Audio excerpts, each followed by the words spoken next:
first, let's break down submission. Sub means under. Right. A mission. So you're basically under a mission. Right. Okay. If you're two become one and your husband is the head of your household and the husband is the head of the wife, then you're under his mission. But ultimately, the Bible also tells us that we are to be submitted to Christ. Both of us are submitted. Welcome to the All Things Beloved podcast with me, Christina Patterson, where we speak with real women about real faith in a real God. This is a safe place to have honest conversations about faith, life, relationships, purpose, and well, all things beloved. Thank you so much for joining today's conversation. Be sure to share with a friend and enjoy the show. We talked about transitioning out of your career. You were a pharmacist and to stay home. What was that like? Was that something that you've always wanted to do? Was it a surprise? Okay, let's get. No, I don't think I ever thought about it as a possibility.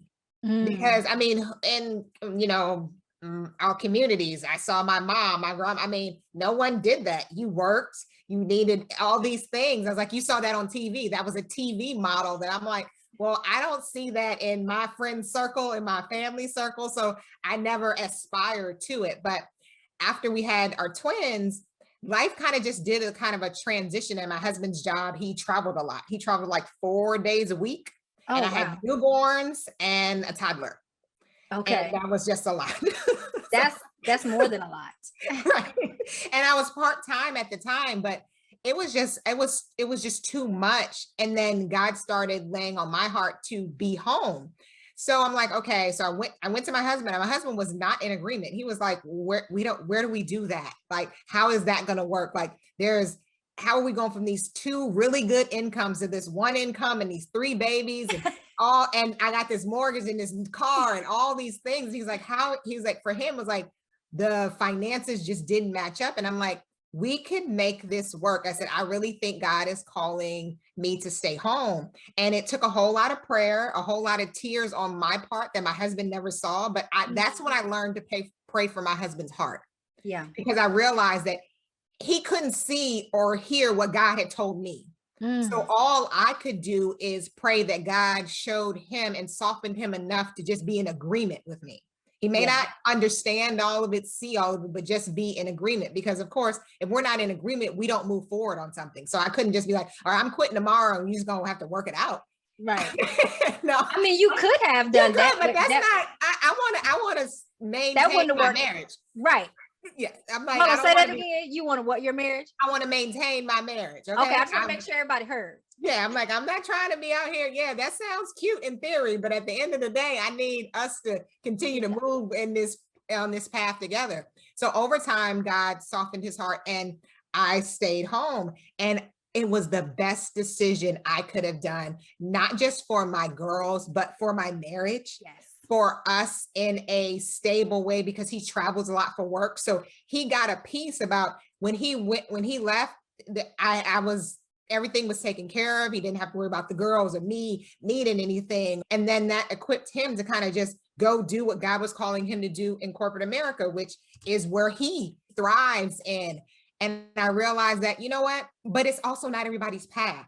Yeah. And I don't want anyone to feel like, okay, that's like, the ultimate goal is to stay home. That may not be your goal. And that may not be what God is calling you to do. And that's okay. It's like, what is God calling you to do in whatever season you're in? And it may be for a short season, because I've met wives who stayed home for a short period of time. And they're like, okay, now I'm ready to go back to work. The kids are a little older, we kind of can do that. But, I think it was a rocky transition, but it was definitely a God thing, because it was definitely not something I grew up aspiring to do. Yeah, that's amazing. And so was it a situation where, like, now so many years later, your husband's looking back like, oh yeah, I can see it now? I don't know if he can see it now, but I know that whenever we talk about me going back to work in the traditional sense as a pharmacist, he's like, I'm not sure how we're going to do that. I'm like, okay, at first you fought me to stay home, and now I'd have to fight you to go back to pharmacy. which is funny, but I'm like, I'm okay. I'm happy where I am and kind Right. of transition into what I do now and still be able to be fully at home, fully present with the girls, do all the things with them and fully present for my marriage and my husband, and then serving in my church and in my community and so many other things God has just blessed us to be able to do, to be at home, because not everybody can. It's not Right. financially possible. So it's not, you have to do what is best for your family and what's best for you, regardless of how it looks or it shows up for somebody else. Right. Now, you shared about waiting and praying to God in order to be in agreement with your husband about this decision. And so that makes me want to ask you about submission in marriage. It's like the 4-letter word of it all. Let me tell you, I led a Bible study at my church through the book of Ephesians. And so when we got to chapter 5 and we were talking about submission, my class that's normally very talkative, talk back to me, asking questions, answering questions, quiet. I was like, y'all got nothing to say? Y'all, no questions today. Nobody wants to talk about that. No. What wisdom do you give to wives about submission? Because I know for me, and being in a very similar situation, like you not necessarily having a in-person visual of what a godly marriage looks like on a daily basis. So then not knowing what submission looks like. And so then thinking like, okay, does just that mean I just have to do everything he tells me to do? I don't want to do that. Like, is this going to be some like struggle? Like what is that, And so what wisdom do you give to wives who have maybe a misguided view of submission? Are you ready to take what you are learning in today's Beloved Women video to the next level? Our easy and fun study guides were created to help you follow along with our video Bible study series. Key insights, study questions, viewer guides, activities, journal prompts, and more are included to lead you to a deeper and more personal understanding of God's Word so you can practically apply what you are learning from our videos to your everyday life. Find all Beloved Women Bible study guides at thebelovedboutique.com. Your full life can't run on an empty soul. And with the Beloved Women app, you don't have to. Fill up on God's love and truth with hundreds of biblically inspiring videos, Bible study plans, and online community. It's time to stop running on empty and experience the spiritual growth you need to maintain the full life you have today. Download the Beloved Women app in the Apple and Google Play stores or at belovedwomen.tv. This is the way it was explained to me. And then I'm like, okay, I can do that. First, it was like, okay, first let's break down submission. Sub means under. Right. A mission. So you're basically under a mission. Right. Okay. If you're two become one and your husband is the head of your household and the husband is the head of the wife, then you're under his mission. But ultimately, the Bible also tells us that we are to be submitted to Christ. Both of us are submitted. It's not a hierarchy of lording over or control or anything like that. A godly man who is submitted to God values his wife, values and covers her, wants her opinion, wants her thoughts, wants to come up with the mission together. So you're under a mission, but it's not, okay, he decided this whole plan and I'm just going to follow along him blindly. No, because God gave us also wisdom and discernment, and he gives, and we, the Holy Spirit rests and abides in us. So we will also get direction and insight, and we will see things our husbands cannot. We'll understand things our husbands may not.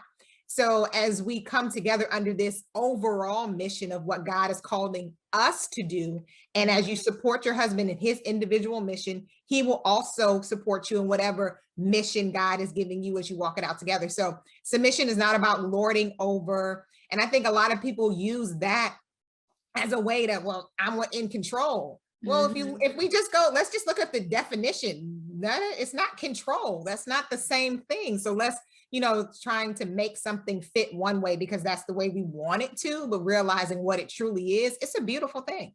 Yeah. Yeah. Because like you were saying, the definition, submission, you're under the mission of, but I also think of like a covering. Yeah. You would want to be under that covering, under that protection that God has ordained your husband to be when you're in a good, healthy marriage. Yes, absolutely. And I always love that. I value, I'd be like, Eric, I'm thinking this. What do you think?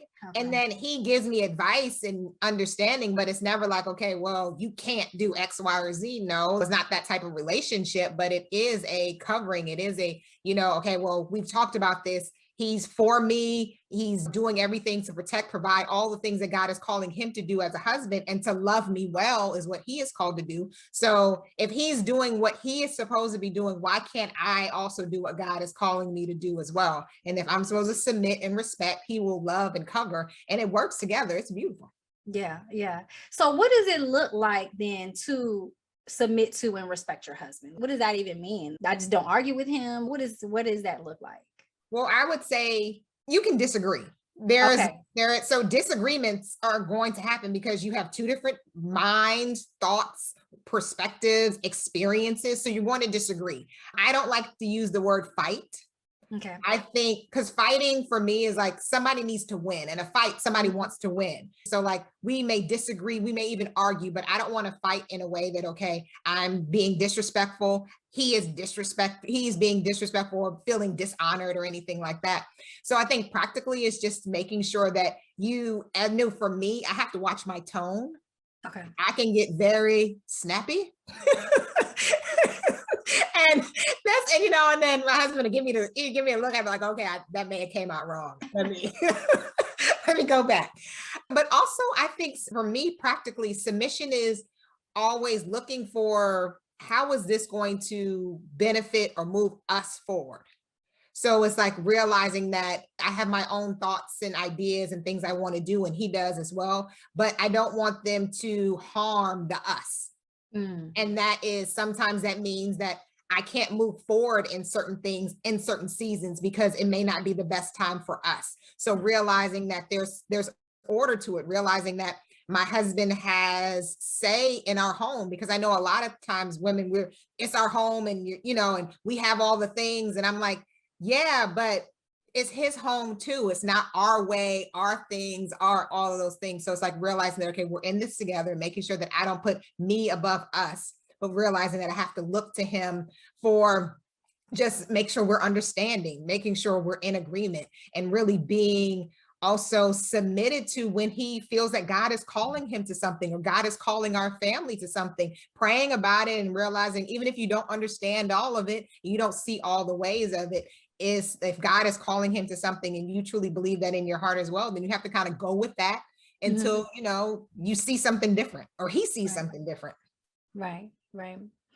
And so what would you tell a wife that has a heart to honor God in her marriage, but she feels like she's failing? She feels like, I'm not that submissive wife. I'm not the best wife. I feel like I'm struggling in this area. What encouragement would you give to her? We all struggle in areas. She is not alone. We are imperfect people. We are going to love imperfectly. We're going to do marriage imperfectly. We're going to walk out this wife life imperfectly. So when we remove that kind of rose-colored glasses of thinking it has to look a certain way as well. And I think those expectations that we put on ourselves are heavy. Yeah. And and like you said, we, have this picture perfect way of what marriage should look like, what, a wife should be, and all those things. Like, okay, is this lining up with what God says? Is this lining up with what God is calling you to do in your home? And realizing that they're going to be unique and they're going to be different. And in this season, giving yourself grace. Yeah. And knowing that, okay, you may not be everywhere or where you want to be today, but you are 9 times out of 10 way better than you were, and in a better place than you were before. So realizing that sometimes I like to do what I call like taking a trip down memory lane, like looking back at the wins. Yeah. So that you can encourage yourself, because it's easy when you get in that down space of nothing is right, or you're in kind of a storm within your marriage, or your marriage is being tested, that it kind of looks like everything is bad. Yeah. However, everything right now may be bad. I'm not going to say that that's not true. However, it hasn't always been like that. There have been moments, there have been seasons, there have been times that we can hold on to. So I would encourage any wife, if you in that season where, okay, I'm not doing this, it's not working out, take a pause, take a breath, Realize that, okay, yes, you're not alone. We are imperfect. And then seek to look back and kind of, okay, I may not be where I want to be, but I'm definitely a lot better than I was. I love that's some really good advice. I really like that because we can be so, like you said, harder on ourselves than anybody else. And so we need to therefore show grace to ourselves because God's not like up in heaven pointing his finger like you bad wife, you, but we'll do that to ourselves. We don't need to do that. So I love what you said about making sure that your definition of what a good wife is actually aligned with scripture, because we'll get real legalistic and start adding stuff that's not even that God's like, I didn't ask you to do all that. No. And I want you to stop. But you Yes. know, Yes. All right. You share about coming to a point where you realize that you were pouring more out than you were actually receiving and needing to make a shift in that. Can you share with us about the steps that you took to take that shift? Because I think that's a really hard balance for wives oftentimes, because we have these families, jobs, communities that we're always pouring out into, and we do have a responsibility to serve there, but we also need the energy to serve. So how are you finding balance to do both? first I say, and this is one of the tools that I recommend for any wife to get, is a paper planner. Okay. I have digital things. I love digital. That's my regular planner is now digital, but I still do have a paper one. And write it out. Write out everything you're really doing, not just the appointments. Because I think we think because it's just like appointments that pop up on reminders that I have to be here at this certain time, whatever. We don't take into account all the other things you do, getting up in the morning, whether you exercise, your devotion time, getting breakfast out, getting the kids here, you getting there, whether you work outside the home or inside the home, the ministry that you serve on Tuesday and Thursday. And once you like really plan it all out and like literally write it down, you can see that, okay, I am stretched too thin. And then if you need some help with that, show it to your husband. My husband looked at my calendar. He was like, babe, we can't continue in this way. He was like, I need you healthy. And he was like, you don't have enough time to do anything. And then when I'm not healthy and I don't have any time, that means when it comes time for him, I don't have time for him either. And that was not working for him. So, and that's just real. He was like, okay, you are too tired all the time. So we need to clear some things so you have a little bit more energy at the end of the day. Oh, I had a very similar conversation with my husband around those same lines. And he said, every time you get free time, you fill it up with something else. Right. And I was like, I had to receive that because he was right. He was right. I was like, oof. I don't like it, but it's true. I can't even argue with you on that. I need to calm down. Like, so how are you encouraging women once they see, okay, I got too much going on, I'm not really accounting for my time as much as I think I am, and I really am overextended? How are you encouraging wives to cut back? Because some stuff has to get done. You got to go to work. We got to go to the grocery store because people are going to be hungry. How are you helping women with those busy schedules? Realizing that what are the ultimate must-dos, the like to do's, and the I added this myself. Yeah. And they're the categories. And we have them. Be honest with yourself. You can do it all by yourself. You don't have to have nobody looking over your shoulder, but be honest with yourself. Like, okay, what's the must-dos? Like you said, I need to go to the grocery store. I have to go to work. The house has to be clean, all these things. So what can you outsource in a way that is financially okay for your family? So for instance, my husband, because he saw me overwhelmed, got us house cleaning. Okay. Because he was like, okay, every 2 weeks, I can maintain the house, but the deep down cleaning stuff, I'm just like, I don't have the where is the time? Because once you wash dishes and cook dinner and do the day-to-day stuff, like who's dusting the blinds? You know what I'm saying? My blinds were looking at me, look at them. so yeah. The blinds were like, okay, we need some help. But I was like, I don't have time for you right now. Yeah. So like I did that. But also like, even let's say something as simple as grocery shopping. If you meal plan, you don't have to go grocery shopping as much. So that takes some time off. And I think even for the pandemic, that helped me because I used to go grocery shop once a week. And I spent half the day going, all the stores I like and the special things, and my husband like, and the girls, and everybody likes their things. And I'm like, it was tiring and it was exhausting. But once the pandemic happened, I'm like, okay, well, if I plan correctly, I only have to go to the grocery store every 2 weeks. Right. I can plan it out, but that took planning and preparation so that like once you sit down their schedule, okay, when are you going to plan that time? So now, okay, I can dedicate that. So that saves me time during the week. And then realizing also that in your saving time during the week, put time in there for your husband. If you got to schedule it, you have to schedule it. It's okay. He won't mind. Yeah. Because he's getting that time. Correct. And he's like, and he don't care. He like, it's Tuesday. All right. Then keep it moving. I love it. Okay. This is just curious question for myself. What planner are you using? I use a happy planner. Okay. My paper, that's your paper planner. Yeah. What digital planner are you using? I created my own. Do you sell it? Is it on your website? No, I'm working on it. Oh, because I'm like, wait, where do I send my money? Because whatever calendar you got, getting groceries every 2 weeks, I need that. Right. But I still make trips to the store in between. Right. I may make one if like it's like we ran out of bananas. Yeah. Or something like, but that's like quick. It's like 5 things on the list. I'm not going to all the things, but yeah, I'm working on putting the planner together so that I can sell it. So that's on the list of things. Okay. So is that like exclusive? Like, do I need to cut that out of the interview or is it okay for people to know? No, they can know that. I'm working on it. Who knows when we're going to get there because life is a little crazy over here, but I'm working on it. Okay. Because I want that planner. I'm like, let me get what planner she's using. I love that. Okay. So can you tell us a little bit about your wife coaching that you offer? So I do. So one thing I do now, and then I'll tell you about something that I'm also creating as well. So I currently do one-on-one wife coaching, and it's a signature 6-week system called BU 360. So it's where I focus really on wives and being the clear, confident, and connected wife that you want to be so that you can do all the things, stay faithful, stay committed, do the things. We go through so much. We do a lot of planning. I go through with you schedules, all that things, because I feel like as wives, we can get so lost in the title of wife and that role that we lose ourselves. And I believe we need to stay who we are while being a wife. It's both. Yeah. It's not or, it's and. So it's a signature program, which I love. I love coaching wives. I love that one-on-one kind of just interaction and just seeing them grow and seeing them become exactly who God has always called them to be and give them the freedom to do that.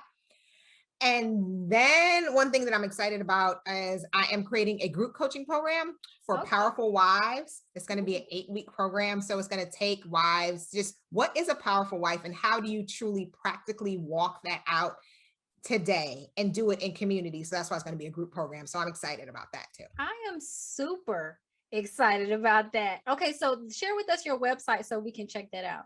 That's at beyondcommitted.com. I love it. Same here. Oh my goodness. Okay. This was an amazing conversation. I know that the wives that are watching have been encouraged and learned so much from our short time together. We definitely got to have you back on the show because there's so much to talk about when it comes to marriage. I have so many more questions, but I want to be respectful of our time. I want to ask you, did you have any final word of encouragement for our wives watching today? Know that God sees you. And God sees your heart. God sees your intention. God sees what you're trying to do. God sees the progress that you made. And even when he sees the misstep, God redeems that. So realize that God sees you as you show up, as you trying your best to love well. And your husband sees you too. So give him the space to love you well, realizing that asking for help is not a bad thing. Not doing everything is not a bad thing. And just realizing that it's a journey. This is a marathon, not a sprint. So just keep doing what you know to do. And then when you know better, you do better. I love that. I absolutely love that. Thank you so, so much for sharing with us today. How can our listeners connect with you outside of the show? So you can find me at beyondcommitted.com. I'm at Beyond Committed on Instagram and YouTube, where I hang out the most. I'm on Facebook and Twitter as well, but I don't hang out there as much. But I love YouTube and I love Instagram. And yeah, at beyondcommitted.com, you can connect with me. And yeah, just realizing that we are committed to going beyond in our lives, our faith, and our marriage, and we are in it to do it together. I love that. All right, y'all, we're going to put all those links in the description of this video. Thank you so much for watching today. And until next time, be beautiful, be blessed, and be loved.